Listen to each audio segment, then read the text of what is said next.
खबर बरेली से मुसलमान की घटती हुई राजनीतिक में भागीदारी को देखते हुए बरेली में आज सियासी मंच का गठन किया गया है।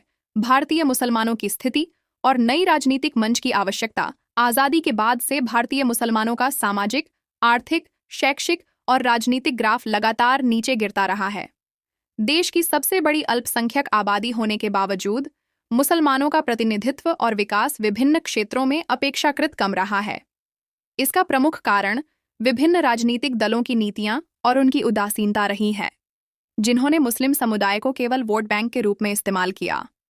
आज सियासी मंच का गठन किया गया है। इस मंच का उद्देश्य क्या है और किस उद्देश्य को लेकर आज आप आगे बढ़ने की सोच रहे हैं? देखिए, अभी तक मैंने पहले भी कहा है और अब भी कह रहा हूँ कि मुसलमानों का शोषण हो रहा है वोट के ज़रिए, कि सभी राजनीतिक दल मुस्लिम्स को अपना वोट बैंक समझते हैं और वोट लेने के बाद भूल जाते हैं।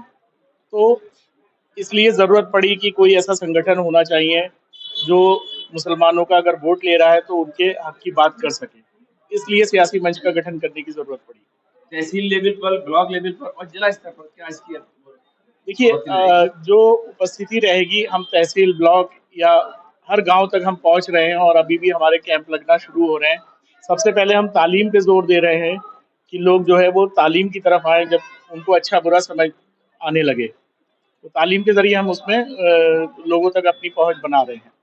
मुसलमानों को कहा जाता है पंचर जोड़ने वाले की औलाद है। इस बारे में आप क्या कहते हैं? देखिए, ये कहने को तो आप किसी को कुछ भी कह सकते हैं। अगर आप कह रहे हैं कि पंचर जोड़ने वालों की औलाद है या पंचर जोड़ने वाले हैं, तो ये आपके ऊपर ही एक थूका हुआ है, आपका अपना, कि आपने आज़ादी के बाद मुसलमानों के लिए क्या किया, कि आज आपको उनको ये सब कहने की ज़रूरत पड़ रही है। किस तरह से शोषण हो गया?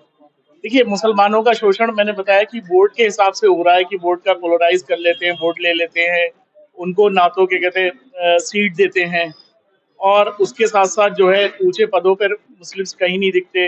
आज़ादी के बाद से मुसलमानों का ग्राफ हर क्षेत्र में गिरा है, चाहे वो राजनीतिक क्षेत्र हो, चाहे शिक्षा का क्षेत्र हो, चाहे रोज़गार का क्षेत्र हो या कोई भी क्षेत्र हो, उसमें उनका ग्राफ डे बाय डे गिरता चला जा रहा है। ऐसा कह सकते हैं कि 2027 में आपने बिल्कुल बचा दिया है। बिल्कुल, बिल्कुल, 2027 का ये बिल्कुल बच चुका है और अब लोगों को समझ लेना चाहिए कि आने वाला वक़्त जो है मुसलमान अपने लिए सोचने के लिए तैयार हैं। अच्छा, जो मुसलमान और अदर पार्टी से जुड़े हुए थे, तो ऐसा लगता है कि आप उनको कमज़ोर करने की तरीके से हो जाओगे। नहीं, मैं किसी को कमज़ोर कड़ी करने की कोशिश नहीं करूँगा। बचपन से मैंने एक बात सीखी है कि किसी लाइन को छोटा करने के लिए आपको उसको मिटाने की ज़रूरत नहीं है, उसके पैरेलल एक बड़ी लाइन खड़ी कर दीजिए, एक बड़ी लाइन खींच दीजिए, वो ऑटोमेटिकली छोटी हो जाएगी।